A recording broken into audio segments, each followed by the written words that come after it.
গরম লাগতেছে না? Hello bye.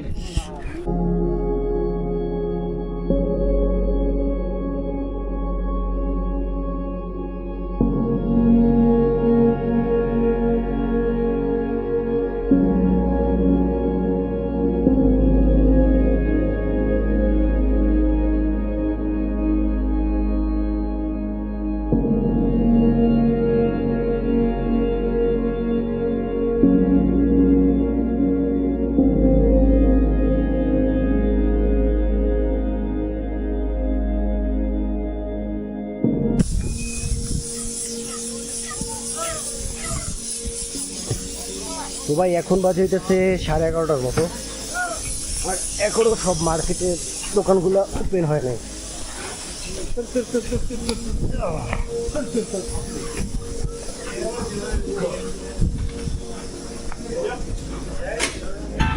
তো ভাই এইখানে আমি কিছুক্ষণের জন্য রেস্ট নিতেছি, রেস্ট নিয়ে তারপর আবার সোজা হাঁটা শুরু করবো। আর সব জায়গায় হোটেল ভাই, যে কোনো জায়গায় যে আপনি দাঁড়িয়ে একটু নেবেন ওগুলোর সময় নাই ড্রোন উড়াবো। তো ভাই এখানে কয়েকজন ওয়েস্ট বেঙ্গলের বাঙালি মানুষদের সাথে মিলছিলাম, খুবই ফ্রেন্ডলি ছিল। তো এখান থেকে আমার এখন প্রথম টার্গেট হইতেছে আপনার এগুলো হচ্ছে পাহেলগামের মার্কেট আর কি।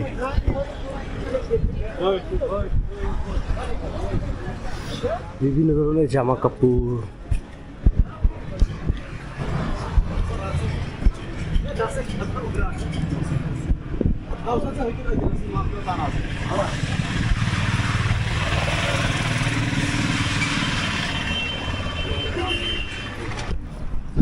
এটা হইতেছে ভাই গুগল মামার প্রবলেম, ও সবসময় ঠিকঠাক দেয় না উত্তর, উল্টোপাল্টা জায়গা দেখায়। এই রোডে, এই জায়গায় কোনো রোডই নেই, দিয়ে রাখছে এইখানে একটা রোড। যাই হোক, সামনে দিয়ে নাকি একটা রোড গেছে, ওইখান দিয়ে যাই। তো ভাই আমি এখন বসে আছি কাশ্মীরের পেহেলগামের নেহেরু পার্কে। পার্কটা অনেক সুন্দর আছে। তো আর এখানে সবচেয়ে ভালো ইম্পর্টেন্ট যেটা, সেটা হচ্ছে বড় একটা আকাশ আছে।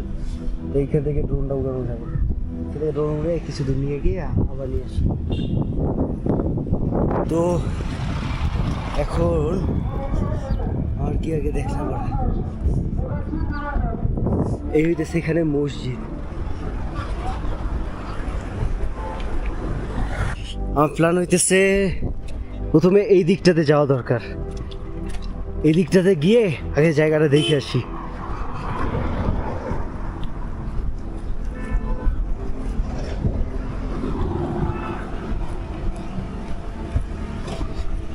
তো ভাই আমি পুলিশ স্টেশনের অপোজিটে রোড দিয়ে যাইতেছি। এই জায়গাটা দেখলাম গুগলে, জায়গাটা ভালোই লাগলো, আর বেশি দূরও না, 1 কিলোমিটারের মতো। দেখি গিয়ে কেমন হয়, দোয়া করেন যেন সুন্দর জায়গাটা হয়। বিশেষ করে নদীর বরাবর যেন বড় বড় পাহাড়গুলো থাকে, এই যে এত বড় বড় পাহাড়গুলো।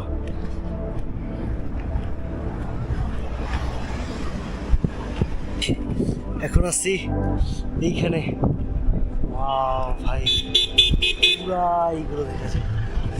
ওইটা দিয়ে সম্ভবত উল্টো দিকে আপনার এইগুলো দেখা যাবে। ভাই এইখান দিয়ে জায়গাটা দেখেন, অসাধারণ ভাই, এত সুন্দর জায়গা, বন্ধই করতে মন চাইতেছে না।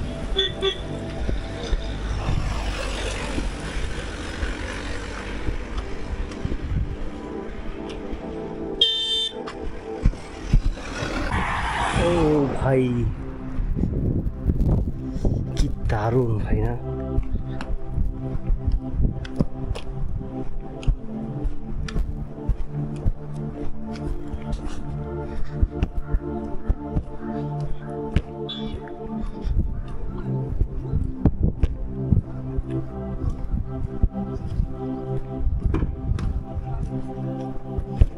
ও ভাই এইখানে একটা জায়গা পাইছিলাম, ওই দেশে মন্ডল্যান্ড।